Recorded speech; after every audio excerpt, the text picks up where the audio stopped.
Hello, my friends, and welcome back. Thank you very much for being with me again today.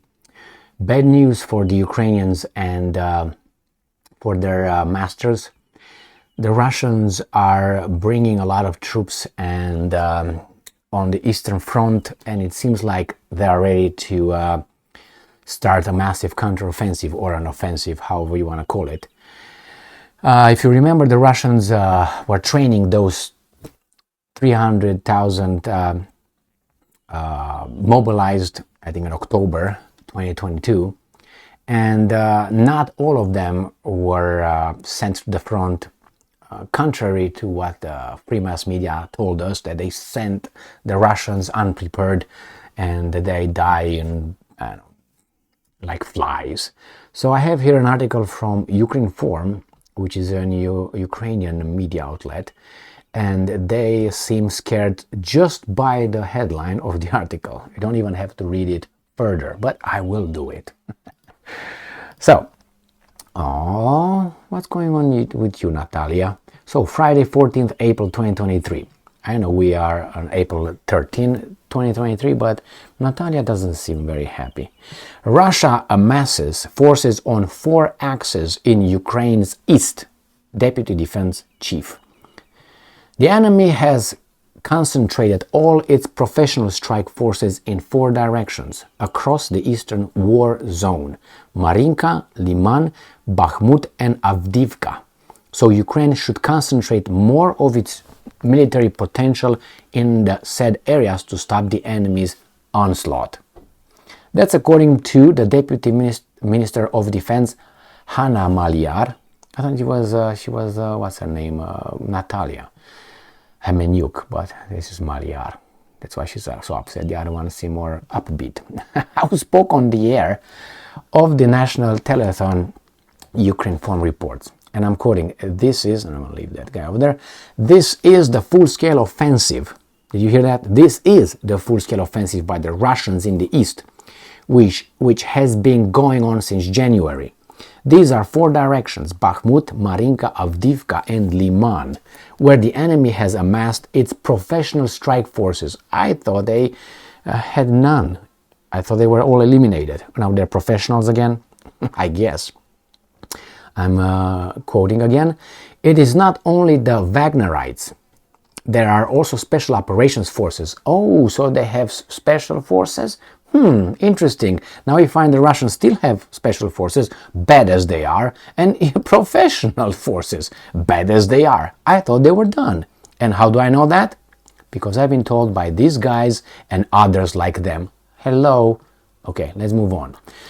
They have already thrown everyone there. Now their goal is to advance to the borders of Luhansk and Donetsk regions. The ultimate objective is seizing the entire territory of Ukraine. You don't convince me with this BS.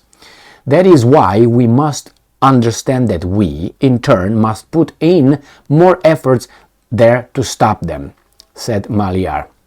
Well, I was about to make a little analogy with something, and when you do something and the other person says harder or faster, and say, God damn it, that's all I can. But anyway, the same. We should put in more efforts.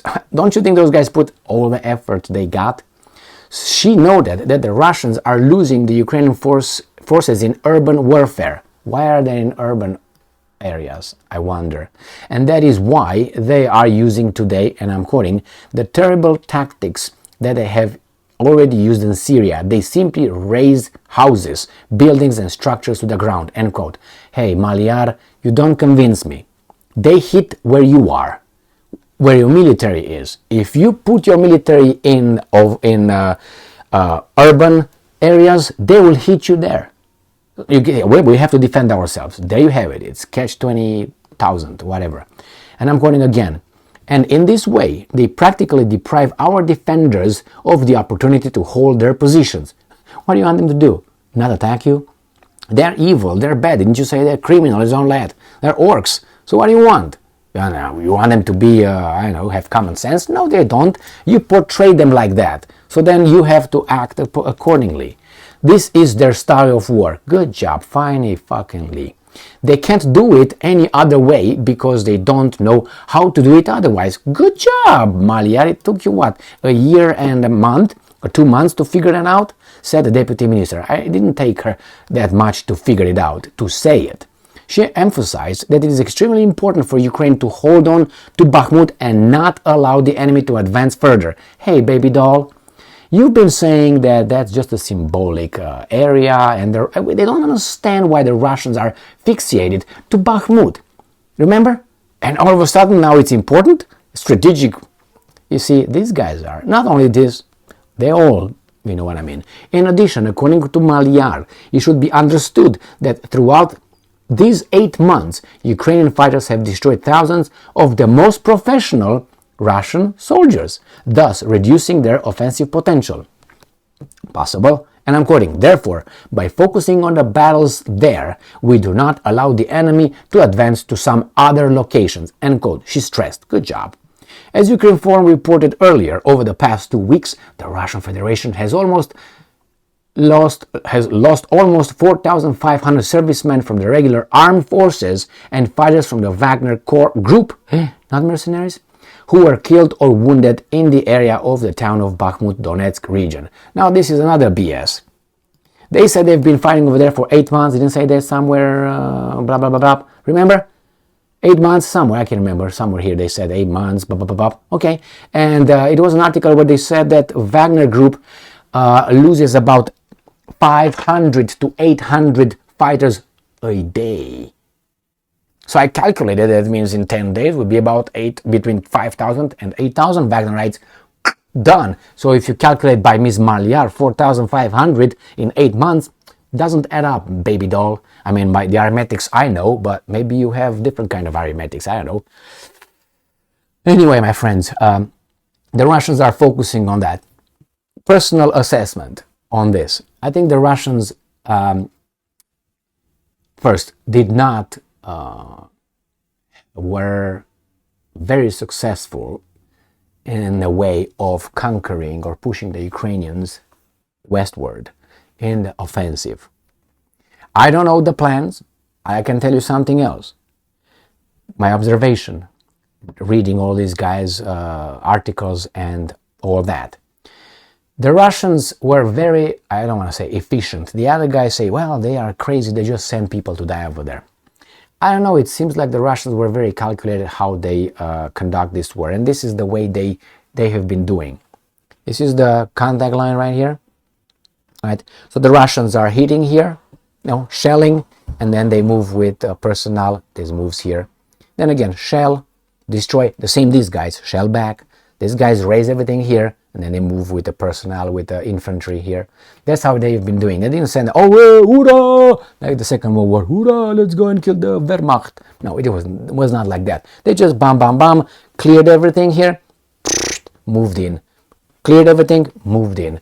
And believe me, not believe me, you don't have to believe me.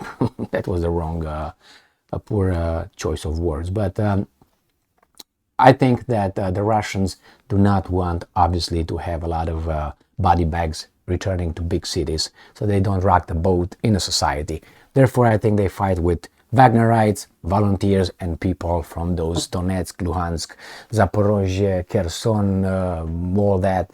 They are the main ones that fight the war, and the Russians are a little bit behind and help with artillery and with airplanes and with rockets, missiles, and so on. But we'll find out when someone will have the courage to tell us both sides of the story and would be credible enough to be listened to. Thank you very much for being with me again today. Stay strong, stay smart, look for the truth, and be just.